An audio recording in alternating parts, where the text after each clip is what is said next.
위한 교실 환경에 대한 이야기를 나눠보도록 하겠습니다. 평소에 경험하셨던 토론 환경 얘기해 주시면 감사하겠습니다. 이제 우리가 토론을 교실에서 할 때 뭐 교실 환경을 어떻게 꾸며놓느냐가 또 토론에 대한 인식 이런 데 영향을 미치잖아요. 그래서 어떻게들 교실을 꾸며놓고 계신지. 토론할 때 아니면 평상시에?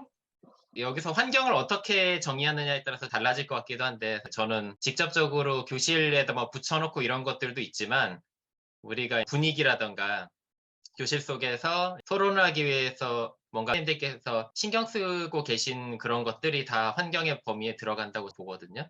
그런 것들을 다 나눠주시면 어떨까 하는 생각이 듭니다. 저 같은 경우에는 토론을 위한 교실 환경 구성이다. 교실에 한정이 되어 있기 때문에 넓은 범위에서 환경 구성이다라고 하면 물리적인 환경, 그다음에 심리적인 환경, 네. 정신적인 환경, 기술적 환경으로 저는 이제 나누어서 생각을 하는데, 지금 교실이라고 하니까 물리적인 환경에 대해서 이야기를 하고 얘기 나누고 나서 시간이 되면 다른 환경적 요소도 더 다뤄보면 어떨까라는 생각을 일단 말씀드리고요. 이 교실 환경이 어때야 되느냐 하는 것을 쾌적해야 된다라고 생각을 해요.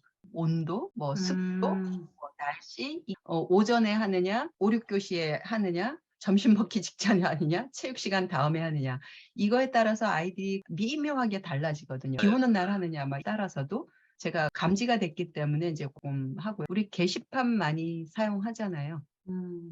어떤 안건을 올린다든가 아니면 토론하고 나서 그게 미흡하다든가 할 때는 정리된 거를 뒤에다 붙여놓으면 애들이 댓글도 쓰고 쪽지 붙이고 막 이런 거 하잖아요.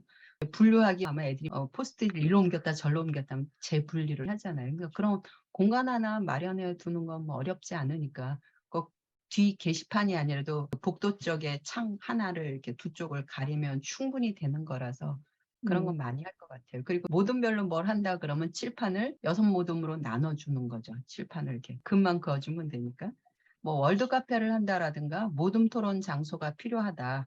교실 뒤쪽을 3등분해서 오른쪽, 왼쪽, 가운데, 앞쪽, 그리고 한가운데 이렇게 하면 6모둠의 위치가 되니까 그때마다 1모둠 어디로 가세요? 2모둠 어디로 가세요가 아니라 그냥 지정이 되는 거죠. 오늘 월드카페 4군데로 한다 그러면 4귀퉁이고 5개로 한다 그러면 가운데까지. 이렇게 평소에 약속이 되어 있으면 될 것 같고.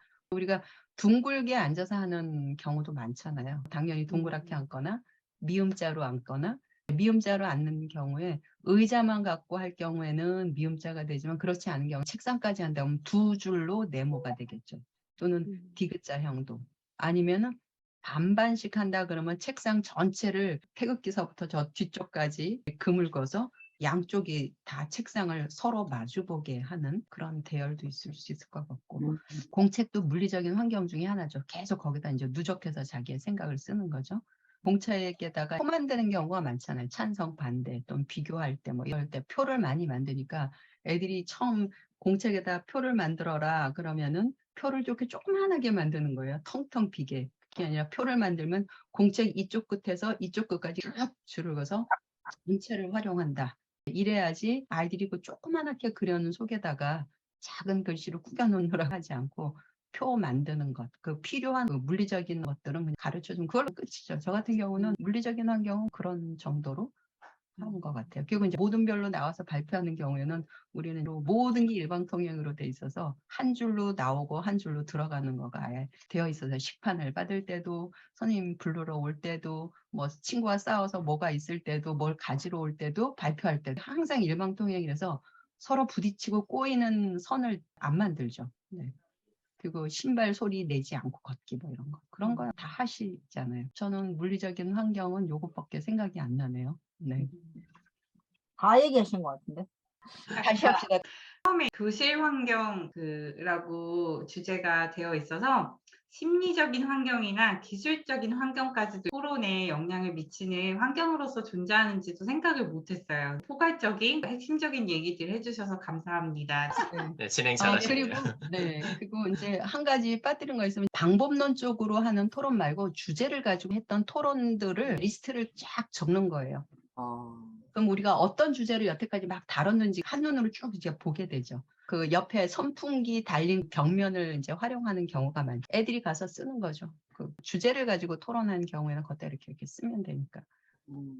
그러면 지난번에 이제 비슷한 주제가 있다 그러면 지난번 어디까지 했다 그러면 날짜가 있으니까 그 공책을 펼쳐서 그때 이러한 논의가 있었다 이런 거를 다시 아이들이 볼 수도 있고요. 그런 게 물리적인 것이 아닐까라는 생각이 드네요. 그건 너무 좋은데요. 그동안에 했던 토론 주제들을 눈에 보이게 누적화시킨 걸 게시하는 거.